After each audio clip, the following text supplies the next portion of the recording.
Yo-yo TV ప్రేక్షకులకు శుభోదయం.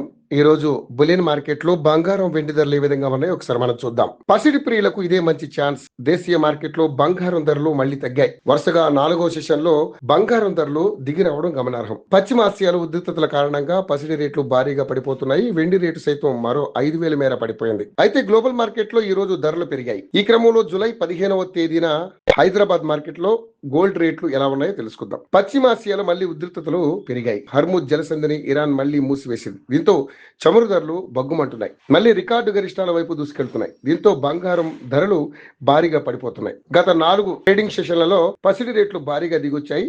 4 రోజుల్లో తులం బంగారం రేటు 2,000 పైన పడిపోయింది. సాధారణంగా యుద్ధం జరిగితే బంగారం ధరలు పెరుగుతాయి. కానీ పశ్చిమాసియా యుద్ధం ప్రభావం బంగారం ధరపై భిన్నంగా ఉంటుంది. ఇక్కడ చమురు ధరలు ప్రభావితం చేస్తుంటాయి. యుద్ధం పెరిగితే పసిడి ధరలు దిగొస్తున్న సంగతి తెలిసిందే. ఇక ఇరాన్ అమెరికా మధ్య కాల్పుల విరమణ ముగిసి మళ్లీ దాడులు చేసుకుంటుండడంతో బంగారం రేట్లు పడిపోతున్నాయి. ఈ క్రమంలో జూలై 15వ తేదీన దేశీయంగా బంగారం రేట్లు ఎలా ఉన్నాయో తెలుసుకుందాం. హైదరాబాద్ బులియన్ మార్కెట్ లో బంగారం ధరలు వరుసగా 4వ రోజు దిగొచ్చాయి.